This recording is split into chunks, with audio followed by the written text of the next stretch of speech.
This is the top secret base run by British and American ex-soldiers deep within the Ukrainian forest. The team here, Trident Defense Initiative, run by Dan Ridley, a former soldier in the British Army, is taking Ukrainian troops from the front line and giving them refreshers. The work that they've done here has been going on for the last 2 months. They've been at various bases beforehand, and in the process of the last 2 years, Dan Ridley and his team have trained up an extraordinary 14,000 troops ready for the front line. Your training base here in the Kharkiv region, it's ramped up significantly, hasn't it, in the last few weeks with the Russians attacking from the border, and how difficult is that for you and for the training that you're trying to provide? Correct, yeah. So especially from the beginning of this year, we've seen a massive upscale in strikes in the Kharkiv region, and then over the last few weeks when the Russians began this offensive operations over the border, it makes our job far more difficult. We have to, as you can see, use many different locations, very nondescript locations, and we have to move around a lot to accommodate to that threat. And the type of soldiers that you're getting, you're not just getting soldiers, are you? You're getting police officers as well. We're providing training to a wide array of students, military guys, police guys, from patrol police up to the guys that we have now, like special police units. Obviously the war's very full on, these guys are needed all over the place. Two things they don't have the time for. They don't have the time to head to the west for training, that's why we have to move up and provide training to them. These guys are coming either off the front line or off a rotation, and then coming for what is supposed to be rest, but it needs to be, educational rest. And how do you see the next few weeks, months going? The Russians throwing bodies into the conflict and equipment into the conflict, and then that is effectively slowed down by the amount of support that we get. The Americans providing more support. We've seen that arrive here. We've seen new weapons that have never been used before in Ukraine, Western weapons employed against the Russians. So we're seeing a direct sort of cause and effect of that Western support being used directly here the second it was unlocked to sort of hold the Russians back. Dan, can you just take us through Trident Defense Initiative, what it does, how long it's been running? We're a military training organisation. We've been training Ukrainian soldiers for about 2 years now. We've just recently hit 14,000 graduates of all our courses. We run a wide array of what I call combat preparation as opposed to training. We're the largest organisation of its kind in Ukraine.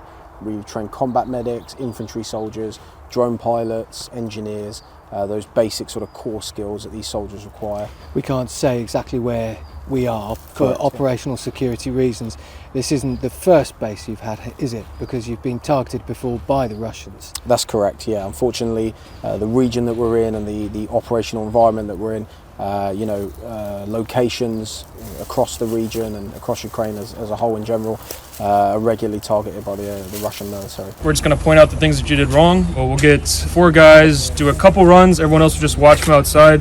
They'll get what they need, and then we'll get into more like instruction. The best way to describe it is a very unique set of challenges because we have small facilities, small amount of staff, and then the courses, the classes, the dudes are always different. So I decided to come over here. I wanted to put in some time training with the guys, but now probably in the next month or so, I'll probably go join a Ukrainian unit. What are you doing here? Preparing it to show them how to dig it?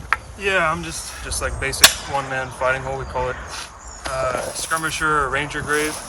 This is just made for one guy, and then you would have 2-man buddy team, and the buddy team or the buddy would dig one right next to it. And then after these are dug, you would dig one just in front that's deep enough for you to stand in. So these are the ones you dig first because they don't take very long to dig, and if something happens while it's going on, you at least have something to work out of. One of the biggest challenges facing Ukraine is having enough skilled soldiers to fight. In the second year, we're now into the third year really of the war, and both sides have suffered huge losses in terms of men who've been killed and men who've been injured, and so replacing them is absolutely essential, and both sides are in a battle or in a race to replenish their armed forces. So any training of Ukraine's armed forces is of course a huge boost. I know that with Interflex it started out being a 3-week program. I think that was expanded because the risks, the dangers that Ukrainian soldiers are facing on the front line, fighting in trenches, out of bunkers, often in World War I style conditions, they're horrific and it's incredibly dangerous, and if you don't know what you're doing, you're less likely to survive. So Ukraine has to balance the need to have skilled, trained soldiers on the front with the pressure to have them on the front now. And of course, in many cases, particularly for Interflex and possibly also for Trident Defense Initiative as well, they're taking unskilled civilians, people who haven't been soldiers before, doctors, lawyers, nurses, teachers, and turning them into soldiers. And that's a real challenge. It's phenomenal, especially when you consider, that this is a grassroots organisation set up by former British servicemen and joined by international colleagues, Americans as well. And this isn't state-sponsored, this is backed by the Ukrainians, this is endorsed by the Ukrainians, but this is something that they've gone ahead and done because they want to make a difference. British troops are running something called Operation Interflex, which is training Ukrainian soldiers outside of Ukraine, training Ukrainian soldiers predominantly in the UK. The reason that training isn't happening in Ukraine is twofold. One is because were Britain to send soldiers to Ukraine, it risks triggering a NATO Article 5 conflict. And what do I mean by that? Well, if British soldiers are killed in an act of war by Russia, then that could be considered, probably would be considered, an act of war against the United Kingdom. And an attack on the United Kingdom or United Kingdom assets or individuals, personnel, should, in theory, trigger an Article 5 response. It's when all of the NATO allies come together to the collective defence of the country that's been attacked. So reason number one is British forces are not based in Ukraine, apart from a small contingent protecting the embassy out there, to avoid that kind of confrontation. Number two is just the risks.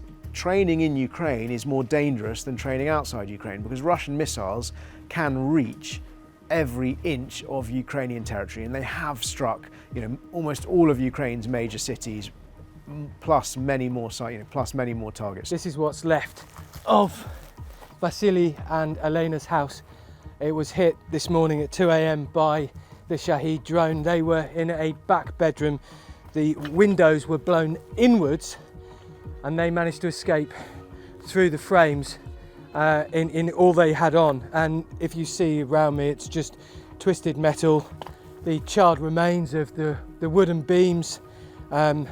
It's completely devastated. It's hard to know which room is which because it is so blackened and so charred. You need to understand, the whole world needs to end with Putin. If we will not stop by ourselves, help of yours and the whole other world, he won't be stopping, and you will have the war in London and around your home. So please understand this. The real question, or at least the concern, is this training enough? And I know that one of the challenges that Interflex has faced in this country is that the short time span they have. They're taking civilians, they're taking teachers, doctors, lawyers, farmers, who have signed up to fight, and they're trying to turn them into infanteers, but there's only so much you can teach them in the short time frame available. And initially I think it was only 3 weeks. It was then expanded to make it longer because they realized people need more skills if they're going to survive the horrific conditions on Ukraine's front line. I mean, in some cases it is World War I style trench warfare. People are living in bunkers, fighting from trenches, getting hammered by heavy artillery, and it takes skills to stay alive. That's why this training is important, and it's ideally, in an ideal world, obviously these soldiers would get more training, but that has to be weighed up, that has to be balanced with the need to get soldiers to the front now.